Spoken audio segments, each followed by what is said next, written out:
With the political heat rising across the country, some are taking precautions for after the election. Our lead national correspondent, David Begnaud, is here in New York City. David, what are you seeing? We are in front of the famed Empire State Building, which has already been boarded up on the ground level. This is to stop people from breaking the glass and going in to loot. It's giving you a live look at downtown Chicago. This is right near Michigan and Superior. And business owners are really not taking any chances today. A lot of them spent the last couple of hours boarding up windows in the downtown area, just preparing for possible protests. And from Beverly Hills to the Melrose District, businesses are boarding up their windows. Precautions, got to worry about people breaking in, taking the stuff from the store. This crew has kept busy all day and will continue to do so through the night. This is the Marshall store at Westbourne Mall in Dearborn. The windows and doors are boarded up, while signs on the board say the store is open. Dearborn police say Marshall's has told all its stores to board up windows before the election.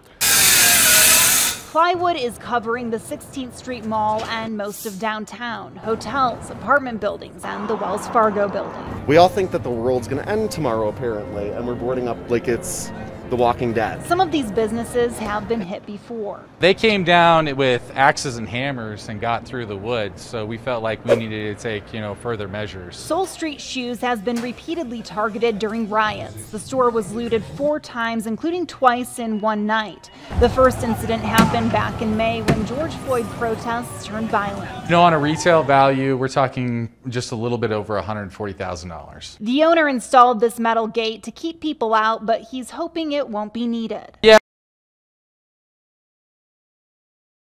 The President of the United States castrating the facts of the election results that have been reported tonight, falsely claiming that he has won the election and disenfranchising millions of voters whose ballots have not been counted, sadly, because of the raging pandemic and the failures of the administration to contain the pandemic. But you know why this is so disturbing is because the message that it sends to his supporters.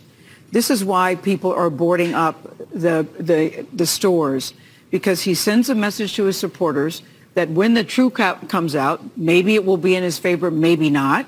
But if it's not in his favor, he has already planted the seed that this election has been stolen from him. Can I ask you, does the president face any repercussions for what he just said?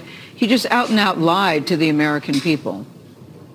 Well, I mean, this is something we've dealt with for quite some time with this president, and especially when it comes to the elections process. But this is truly throwing a match on a big puddle of fuel, because this is the scenario that we were hoping didn't exist, where those boarded up windows and that anticipation of people feeling somehow disenfranchised rather than excited. What is the danger of the president doing something like this? Before this election, we kept hearing democracy is at stake, America's at stake, truth is at stake.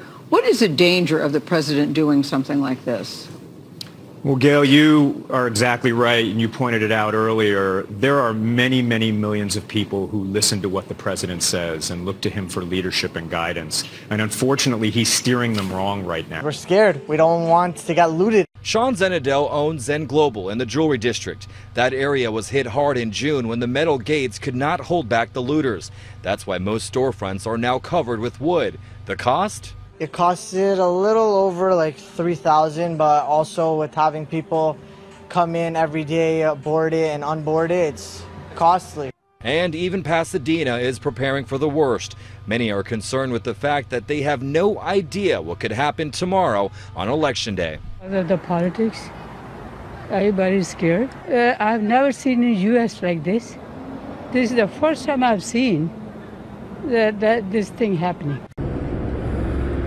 Now, these extra safety measures are a big expense. It can cost tens of thousands of dollars to board up windows like these. Now, meantime, the NYPD is preparing for protests that are planned as early as today.